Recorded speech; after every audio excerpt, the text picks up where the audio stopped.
ಇಂದು October 16ನೆಯ ತಾರೀಕು.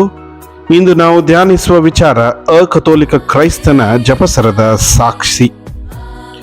ಎರಡನೆಯ ಮಹಾಯುದ್ಧದ ಸಮಯದಲ್ಲಿ ನಡೆದ ಘಟನೆ ಇದು. ಮೇ ತಿಂಗಳ 1940ರಲ್ಲಿ 30ರಿಂದ 50 ಸೈನಿಕರು ಯುದ್ಧದ ಸಿದ್ಧತೆ ಮಾಡಿಕೊಳ್ಳುತ್ತಿದ್ದರು. ಈ ಗುಂಪಿನ ನಾಯಕ ಫುಲ್ಟನ್ ಪ್ರತಿದಿನ ತಾಲೀಮು ನಡೆಸುತ್ತಿದ್ದರು. ಎಲ್ಲ ತಯಾರಿಯಾದ ಮೇಲೆ ಈ ಗುಂಪಿನ ನಾಯಕ ಫುಲ್ಟನ್ ಒಂದು ಮೂಲೆಯಲ್ಲಿ ಮಂಡಿಯೂರಿ ಕೈಯಲ್ಲಿ ಜಪಸರವನ್ನು ಹಿಡಿದು ಪ್ರಾರ್ಥಿಸುತ್ತಿದ್ದನು. ಇದನ್ನು ಕಂಡ ಮಿಕ್ಕ ಸೈನಿಕರಿಗೆ ಈ ನಮ್ಮ ತಂಡದ ನಾಯಕ ಏನು ಮಾಡುತ್ತಿದ್ದಾನೆ ಎಂದು ತಿಳಿಯದಾದರು. ಇದೇ ರೀತಿ ಈ ತಂಡದ ನಾಯಕ 6 ತಿಂಗಳುಗಳ ಕಾಲ ಈ ಪ್ರಾರ್ಥನೆಯನ್ನ ಪ್ರಾರ್ಥಿಸುತ್ತಲೇ ಇದ್ದ. ಆದರೆ ಗುಂಪಿನಲ್ಲಿದ್ದಂತಹ ಸೈನಿಕರಿಗೆ ಇದು ಯಾವ ರೀತಿಯ ಪ್ರಾರ್ಥನೆ ಎಂದು ಅವರು ತಿಳಿಯದಾದರು. ಆದರೆ ಯಾರೂ ಕೂಡ ಜಪಸರವನ್ನು ಪ್ರಾರ್ಥಿಸಲು ಅವನೊಂದಿಗೆ ಭಾಗಿಯಾಗಿರಲಿಲ್ಲ. ಯಾಕೆಂದರೆ ಆ ಸೈನಿಕರಲ್ಲಿ ಯಾರೂ ಕೂಡ ಕಥೋಲಿಕರಾಗಿರಲಿಲ್ಲ. ಈ ಗುಂಪಿನ ನಾಯಕ ಫುಲ್ಟನ್ ಕೂಡ ಅಕಥೋಲಿಕ ಸೈನಿಕನಾಗಿದ್ದ.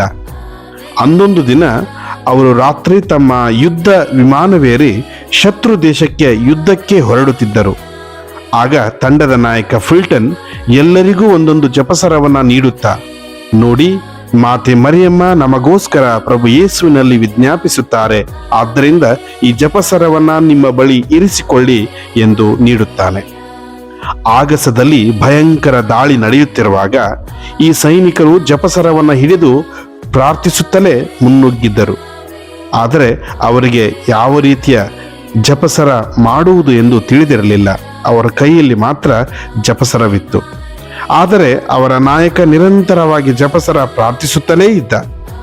ಅವರ ಅಕ್ಕಪಕ್ಕದಲ್ಲಿ ಯುದ್ಧದ ವಿಮಾನಗಳು ಧರೆಗೆ ಛಿದ್ರವಾಗಿ ಬೀಳುತ್ತಿದ್ದವು. ಇವರ ಯುದ್ಧ ವಿಮಾನ ಸುರಕ್ಷಿತವಾಗಿ ಮರಳಿತ್ತು. 1945ರಲ್ಲಿ ಎಲ್ಲರೂ ಸುರಕ್ಷಿತವಾಗಿ ಕೆನಡಾ ದೇಶವನ್ನ ಅವರು ಸೇರಿದರು. ಹೌದು ಪ್ರಿಯ ಸಹೋದರ ಸಹೋದರಿಯರೇ, ಕೇವಲ ಕಥೋಲಿಕರು ಮಾತ್ರವಲ್ಲ, ಅಕಥೋಲಿಕ ಕ್ರೈಸ್ತರು ಕೂಡ ಈ ಜಪಸರವನ್ನ ಪ್ರೀತಿಸುತ್ತಾರೆ ಹಾಗೂ ಪ್ರಾರ್ಥಿಸುತ್ತಾರೆ. ಬನ್ನಿ, ನಾವು ಕೂಡ ಈ ಜಪಸರವನ್ನ ಪ್ರಾರ್ಥಿಸೋಣ. ಆಮೇನ್.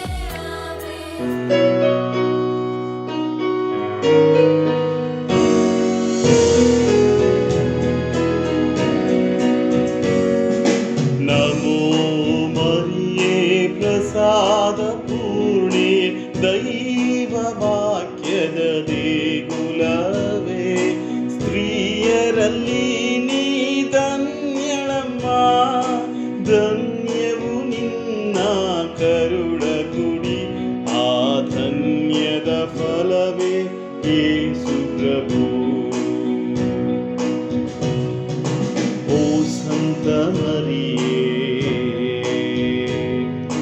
ದೇವರ ತಾಯಿಯೇ, ನಾವು ಪಾಪಿಗಳು, ನಮಗಾಗಿ ಪ್ರಾರ್ಥಿಸಮ್ಮ.